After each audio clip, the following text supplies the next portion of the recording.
Hello everyone, welcome back to our channel. I am Sudhi Goel and legal intern at LexClip. Today's topic is Forest Law in India, a critical analysis. So let's get started. Okay, what is forest policy?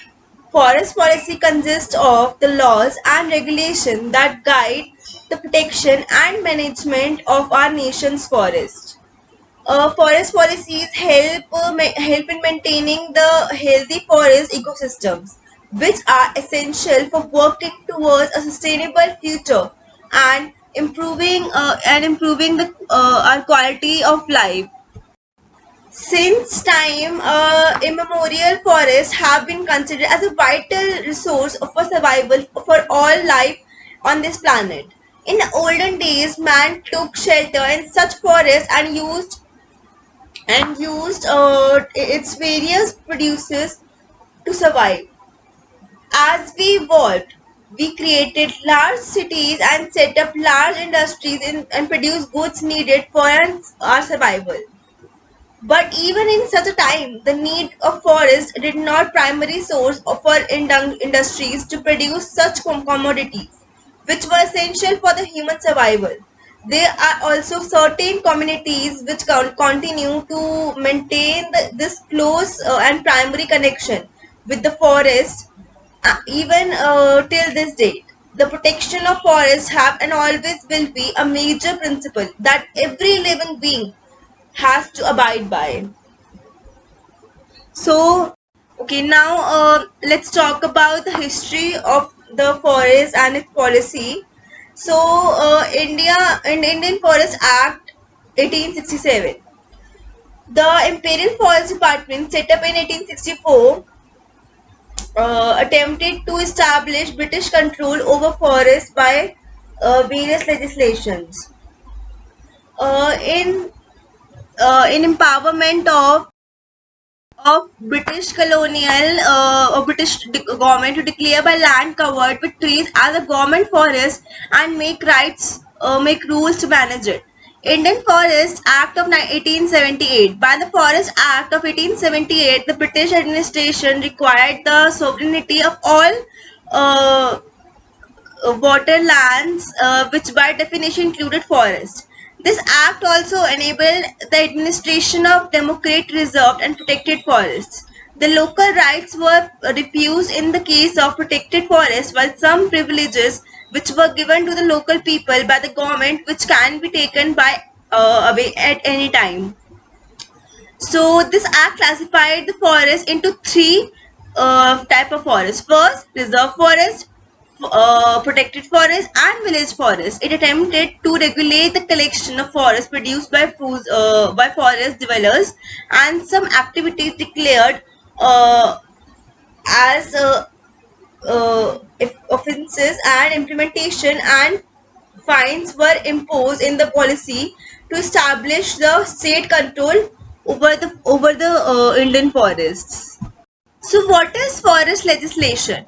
Forest legislation in India dates back to 1863 when the first IFA was passed.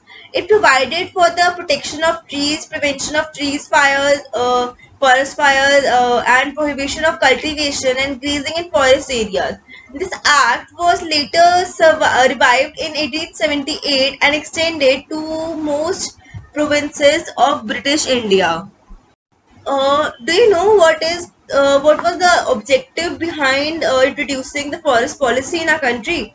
So let me tell you, the objective were to consolidate all the previous laws regarding forest, to provide the government the power to create different classes of forest for the effective usage for the colonial purpose, to define the procedure to be followed for declaring an area as reserve forest, protected forest, or village forest, to regulate movement and transit of forest produce and duty leviable on timber and other forest produce, to make conservation of forest and wildlife more accountable, and to make it more accountable.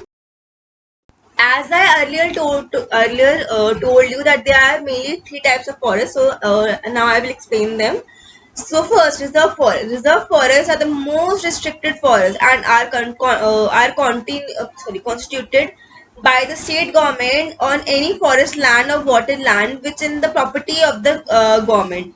Village forest. Village forests are the one which the state government may assign to any village community the rights of government to or over any land which has been constituted a reserve forest. Protected forest. The state government is empowered to continue any land over than reserved forest and protected forest over which the government has proprietary rights and the power to issue rules regarding the use of such forests. I will talk about Indian Forest Act 1927. There can be no doubt that the forest and forestry are subject of prime importance for a country and public interest. The Indian Forest Act 1927 was enacted after repealing the Indian Forest Act 1878 for the purpose of consolidating the law relating to the forest, the transit of the forest produce and the duty leviable on timber and other forest produce. The Act is an important piece of the central legislation, and various state enactments have made various amendments to suit their local requirements, and some of the states have enacted their own full scale of forest acts.